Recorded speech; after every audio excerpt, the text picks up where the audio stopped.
Je suis face à ma fille justement sur des moments où instinctivement j'aurais envie de leur mettre une claque, où j'arrive à me dire: «Non, c'est pas moi ça, c'est pas moi et c'est fini, je l'ai plus en moi ce truc-là» et c'est ça en fait qui m'a aidée à me déconditionner et un petit peu à me transformer et à devenir celle que je suis aujourd'hui.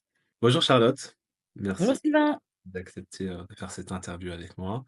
L'objectif, c'est de pouvoir présenter un petit peu, ton parcours, qui tu es, comment tu te positionnais, avant de rejoindre l'accompagnement, ton expérience au sein de l'accompagnement, comment ça se passe aujourd'hui et si tu as un conseil notamment, à donner aux parents qui vont voir, cette vidéo. Avant, je vais me présenter, donc je m'appelle, Sylvain, je suis coach parental et l'objectif pour moi, c'est, d'accompagner les parents à retrouver, plus d'harmonie en famille, notamment grâce, au programme Syntonie parentale. Si tu veux te présenter Charlotte avec, plaisir, nous t'écoutons. Alors donc moi c'est Charlotte, j'ai 45 ans. Je donne mon âge parce que j'ai aujourd'hui 2 petites filles, de bas âge. Je pense que c'est important de le savoir aussi dans notre parcours. Donc ce sont des enfants qui sont, issus de PMI. On a fait des fécondations in vitro en Espagne, après, entre 10 et 12 ans de tentatives infructueuses en France et donc c'était vraiment notre but, pas final parce qu'il y en a plein d'autres, mais c'était notre but de donc d'avoir des enfants.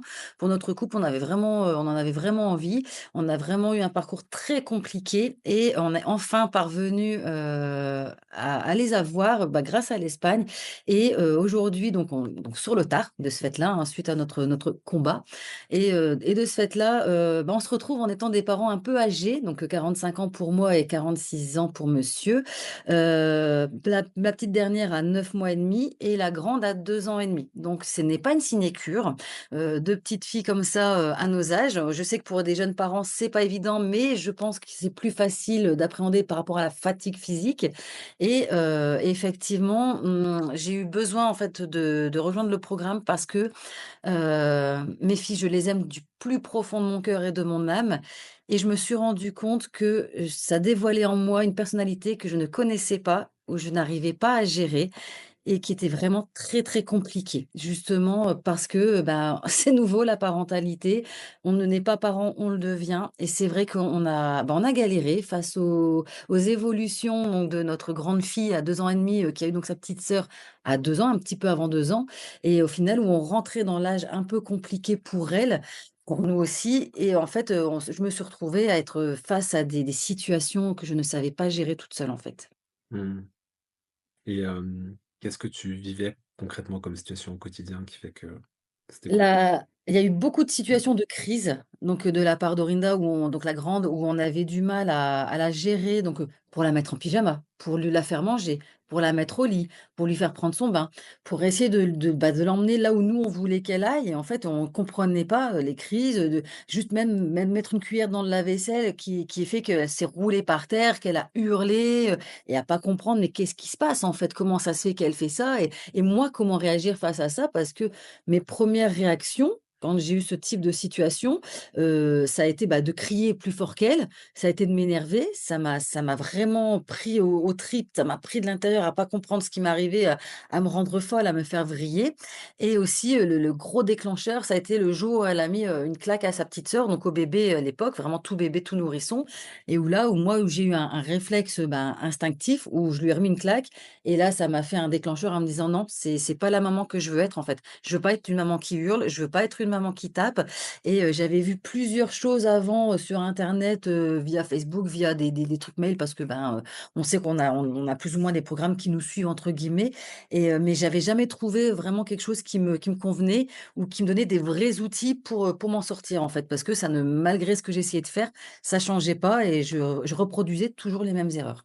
mmh. Et concrètement, comment tu as trouvé? Et ben, en fait, ça a été par Facebook aussi, parce qu'on nous écoute et donc sur Facebook, un jour, je suis tombée sur une de tes vidéos où tu es, en train d'expliquer un petit peu justement la parentalité et alors je saurais plus dire exactement les mots que tu avais utilisés, parce que ça remonte à l'été dernier. Parce que Mmh. je t'ai pas contacté tout de suite. En fait, j'ai vu ta vidéo, je l'ai écoutée, je l'ai réécoutée.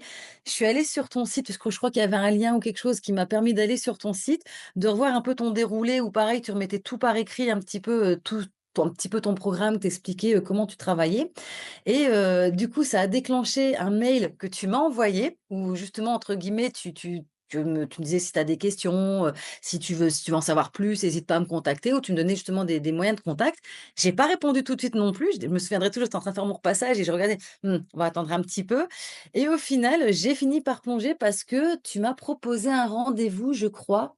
Oui, c'est ça, tu m'as proposé un rendez-vous en me disant: «Mais, ce rendez-vous, il est complètement gratuit, où on fait justement une découverte tous les 2 et on verra un peu, bah, si ça colle entre nous, si en effet, le besoin, il est avéré, que ce soit pour toi ou pour moi et de voir, ben, ce que tu pouvais m'apporter et c'est de là où en effet j'ai dit: «Bon allez, ça me coûte rien, juste un rendez-vous, on va y aller» et on a réussi à se caler un rendez-vous comme ça et bah, en fait quand tu m'as contactée, ben, j'ai accroché direct.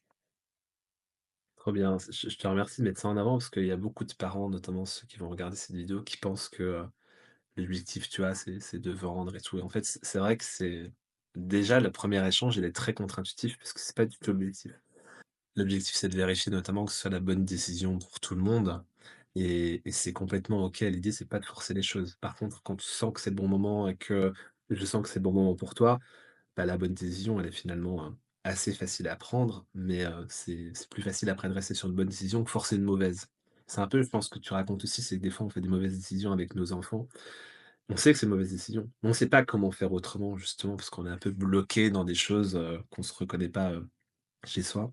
Mais ce que j'ai compris aussi, c'est que finalement, ça va mieux aujourd'hui. Est-ce que tu peux parler un petit peu de comment ça se passe maintenant après, quelques mois dans le programme? Ça va tellement mieux. Ça fait on est au mois de mars, donc ça fait maintenant, 3 6 mois. Ça fait 6 mois, que je suis dans le programme et ça va mais tellement mieux. Je me suis transformée, là, je suis devenue la maman que je veux être. Je suis devenue une maman bienveillante et qui comprend les besoins de mon enfant parce que justement, tu m'as guidée sur ce chemin-là. Tu m'as expliqué, comment comprendre en fait que tu m'as expliqué comment, ouais, comprendre ses besoins et comprendre ses attitudes et ses comportements. Tu m'as ouvert les yeux, en fait, sur le fait que, bah, c'était juste une enfant qui est tout à fait normale et comme tous les autres et en fait, tu m'as donné des moyens de, contrecarrer, c'est pas le terme que je vais employer, mais des moyens de réussir à entendre son besoin et à y répondre, surtout et de là, en fait, ça a fini par faire tout un cheminement pour moi et pour le papa à qui je retranscris, parce qu'il ne suit pas les cours avec moi, mais je lui explique tout ce qu'on suit ensemble et également, quand, j'écoute tes modules, je le fais écouter en même temps que moi dans ces cas-là et lui aussi, hein, il s'est transformé parce qu'il comprend d'autres choses, parce que moi, il était malheureux de me voir, dans la difficulté. Il savait pas quoi faire non plus et de ce fait-là, on a réussi à se s'élever tous les 2 et à ouais, c'est ça, à répondre aux besoins de notre fille, en fait, hein et justement maintenant alors ça a été un long chemin, hein, on n'a pas réussi du jour au lendemain, bien entendu, mais on a appliqué ce que tu nous as donné comme outil. On a vu des différences quasiment instantanées sur plusieurs points et en effet, bah, au fur et à mesure, à force d'appliquer, on s'est rendu compte que ça marche et c'est de manière pérenne. Alors il y a des fois, il faut revenir, on est un petit peu en arrière, on revient en arrière, on réapplique, on recommence, on reprend les bonnes bases parce que, bah, ça reste une enfant et bah, aussi, il faut répéter plusieurs fois la même chose, c'est normal. On a compris son fonctionnement et du coup, ouais, moi, ça m'a transformée parce que j'ai vu que j'y arrivais, donc ça m'a fait du bien de me dire: «Bah, ouais, en fait, c'était la maman qui criait et qui tapait, c'était pas moi et j'ai réussi à passer au-dessus de cette maman-là et à devenir la maman que je veux être avec mes filles dans l'amour et dans le fait de l'emmener, dans le bon chemin aussi quoi, pour qu'elles se sentent bien avec nous et qu'elles soient heureuses surtout. Ouais, je retiens, 2 choses que tu dis qui sont très importantes sur lesquelles j'aimerais rebondir. C'est la première, c'est que en te changeant toi et en faisant écouter ton conjoint qui était soutenant, mais qui pouvait peut-être pas forcément qui avait pas forcément l'intention de le faire tout de suite, bah, ça a pu fonctionner. Donc ça, c'est top. Merci de l'avoir souligné et le second, c'est, l'idée que c'est vraiment par étapes et qu'on y va pas à pas et que par moment, effectivement, on revient en arrière, on reprend et on réavance. L'idée, c'est toujours d'avancer et de marquer, ces étapes et que c'est complètement OK parce qu'au final, dans ces mois-là, ce que tu sous-entends aussi, c'est qu'il y a eu des moments où ça allait bien, des moments où ça allait moins bien, des moments de doute, des moments de confiance et que c'est toujours le même chemin au final et que maintenant, tu as donné vie à cette nouvelle maman-là qui voulait exister depuis, de nombreuses années et que tu donnes vie aujourd'hui, donc c'est top. Comment ça se passe, quand tu es dans le programme, concrètement? Alors quand je suis dans le programme, on a des rendez-vous donc hebdomadaires avec toi, donc avec les autres mamans. Souvent on déborde en plus parce que, bah, comme on est beaucoup et c'est intéressant parce qu'il y a plein de sujets différents, on se retrouve avec d'autres mamans où on retrouve les mêmes cas de figure. Donc c'est super intéressant d'écouter ce que les autres mamans ont à dire aussi, dans les questions qu'elles se posent, dans les difficultés qu'elles rencontrent. Donc ça, c'est une fois par semaine et après on a la liberté justement donc de voir les modules que tu as mis en ligne avec les supports, à côté donc bah, aussi ce que je voulais dire aussi qui est important aussi je pense, c'est le fait de dire que tu as appris à nous connaître nous. Parce qu'on a appris à savoir qu'on avait des batteries et que tant qu'on n'a pas compris ça aussi, c'était pas évident d'accompagner notre enfant. Ça, c'était une petite parenthèse que je voulais faire, parce que ça aussi, ça faisait partie des modules, c'est dans les premiers modules et c'est vrai que c'est ultra important de les suivre et ça m'a énormément aidée et donc concrètement, donc ces ateliers-là qu'on fait avec les mamans où on échange et on peut également envoyer donc sur le groupe comme en privé des messages quand on rencontre une situation qui va être difficile ou sur laquelle on ne sait pas comment réagir et on va être, bah, on va échanger là-dessus parce qu'on va réussir à plus ou moins, donner notre avis, emmener les autres mamans un petit peu sur ce que nous on pense et toi donc derrière tu vas venir appuyer sur ce qu'on aura dit et donner également ton expertise à ce niveau-là pour dire: «Ouais en effet voilà il y a ça» et soulever des points qu'on n'aura peut-être pas vus et justement nous aider à dire: «Ah ouais OK, OK c'est vrai que là sur cette situation-là, en effet, bah, là j'ai réagi comme ça. C'est une bonne réaction et j'aurais pu faire ça en plus et je peux faire ça en plus à côté, en fait». Exactement, c'est un point qui est super important, c'est je l'explique souvent, en tout cas j'espère que c'est clair, c'est que je ne détiens pas, la vérité, que la vérité elle est en chacun entre nous et qu'on a tous notre vérité, on a tous nos ressentis, on a tous nos croyances et que c'est justement la somme de tout ça qui fait que, bah, ça donne, plein de propositions pour la personne qui dépose, une situation. Je sais que c'est pas toujours évident mais ça aide beaucoup, je trouve et c'est chouette justement de voir tous ces échanges-là donc merci pour ça et une dernière question, Charlotte. Si aujourd'hui tu devais donner un conseil, partager quelque chose à quelqu'un qui hésiterait à rejoindre le programme ou même peut-être juste de prendre cet appel, ce coaching stratégique que je propose qui est offert, qu'est-ce que tu pourrais leur dire? Allez-y, allez-y, foncez, faites-le. Ça reste même si c'est juste pour le 1er rendez-vous avec le coaching stratégique, ça reste déjà une personne à qui on peut parler d'un sujet sur lequel on n'ose pas parler peut-être, à d'autres personnes, à notre entourage, à notre famille, parce qu'on a peur du jugement, parce qu'on va avoir peur du regard des autres, parce qu'on se demande si on est normaux, si, est-ce que c'est bien de faire ça ou pas?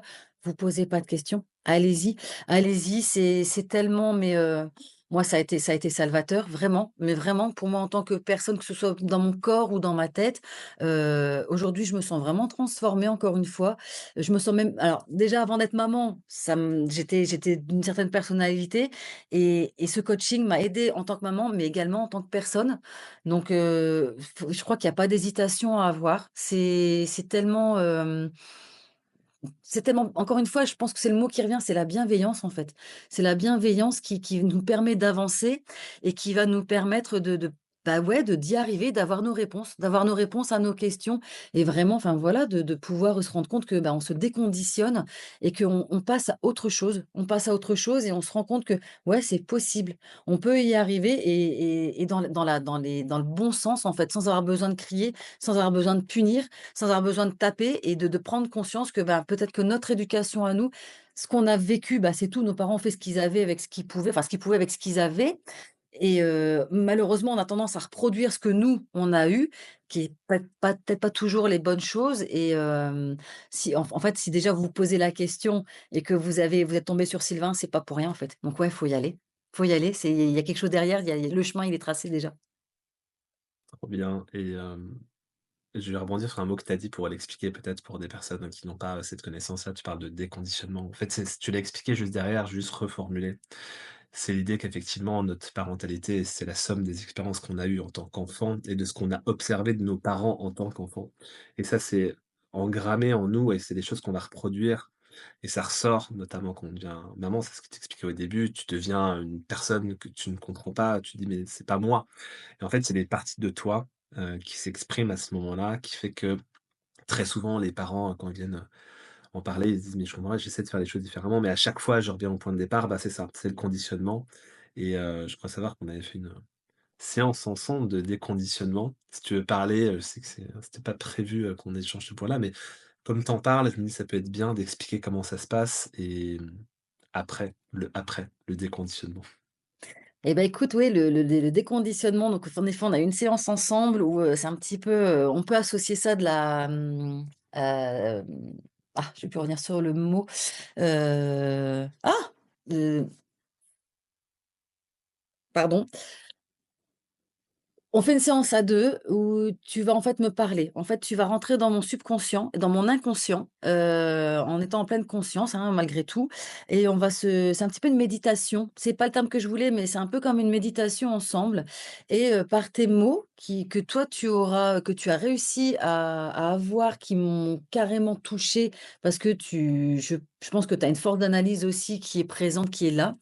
Donc tu es parvenu en fait à trouver les mots que j'avais besoin d'entendre, qui effectivement correspondaient parfaitement à ma situation et un peu à la vie, alors que je t'avais jamais vraiment expliqué moi mon enfance. On n'était jamais vraiment rentré dans le sujet de en détail et tu as réussi à m'emmener en fait dans mon inconscient, dans un monde un petit peu, parallèle, mais qui était le mien de petite fille et tu as déconditionné, en fait, les choses où j'avais, en fait, encore de la colère contre mes parents. Là où justement ça avait été compliqué, moi, dans mon enfance alors que j'ai eu une belle enfance, hein, mais effectivement des moments difficiles parce que si j'ai mis des claques à mes filles, c'est parce que moi-même j'ai pris des claques étant petite. Là où on me disait, «Ouais, enfin ça va, une claque, ça n'a jamais tué personne», enfin, c'est justement ces phrases, ces conditionnements qu'on avait Mmh. et en fait, tu as réussi à faire sauter, j'ai envie de dire, ce verrou où au final, j'ai pris conscience que oui, j'avais une dent contre mes parents sur cette éducation-là que j'ai eue. Encore une fois, hein, j'ai eu une très belle enfance, j'ai pas à me plaindre de l'enfance que j'ai eue, mais en effet, éduquée un petit peu à la dure où, ouais, on n'hésite pas à mettre des claques, si on manque de respect ou si on a un mot plus haut que l'autre ou et cetera et en fait, tu m'as permis de passer au-delà de ça et justement de leur pardonner et d'oublier, pas d'oublier, mais de passer à autre chose en fait, de tourner la page. De tourner la page de cette histoire-là et de me dire en fait: «J'ai réussi à me débarrasser du coup de ça aussi, de ces gestes que je n'aime pas» et qui me permettent en fait aujourd'hui quand je suis face à ma fille justement sur des moments où instinctivement j'aurais envie de lui remettre une claque, où j'arrive à me dire: «Non, c'est pas moi ça, c'est pas moi et c'est fini, je l'ai plus en moi ce truc-là» et c'est ça en fait qui m'a aidée à me déconditionner et un petit peu à me transformer et à devenir celle que je suis aujourd'hui. Exactement et je te remercie d'utiliser ces mots-là parce que c'est exactement ça, c'est des choses automatiques et souvent les parents, ils se disent: «Mais pourquoi je tape? Pourquoi je crie? Pourquoi je mets des claques? Pourquoi je mets des fessées?» mais parce qu'en fait, c'est des choses qu'on a vues ou qu'on reproduit et en fait, ce que tu dis, c'est que maintenant tu as le choix, en fait et Oui, sauf que ce choix, du coup, tu es libre oui, de mettre des claques ou non, mais a priori, tu en mets plus, tu vois? non, Donc c'est c'est ça, ça le c'est ça finalement, c'est le mot de la fin, c'est l'idée, de pouvoir te rendre ton pouvoir et ta liberté de pouvoir choisir sans laisser d'autres Charlotte du passé prendre, la main, le contrôle, tu vois? J'ai ressorti ça à un parent, ça l'avait fait rire. Ce côté, comme quand on voit des messages et l'autocorrect, tu vois? Il changeait des messages au dernier moment, tu vois? Bah, c'est un peu pareil avec le conditionnement, c'est une partie de toi qui vient s'exprimer à ce moment-là et qui fait un truc que tu regrettes et que tu culpabilises et tu te dis: «Mais j'aurais jamais dû faire ça». exactement, Maintenant que tu as le choix, bah, tu donnes plus du tout vie à cette personne-là parce que tu peux l'observer. À partir du moment où tu l'observes, comme tu disais tout à l'heure, à partir du moment où tu poses ces questions, bon, c'est que tu es déjà sur la bonne voie. Celui qui se pose pas de questions, bah, c'est qu'il est inconscient et donc il peut pas avoir ce choix et donc être libre. Donc, top. Merci infiniment d'avoir pris ce temps-là, avec plaisir, Charlotte Sylvain. et puis, et bah, à bientôt. À bientôt et merci à toi. Merci à toi.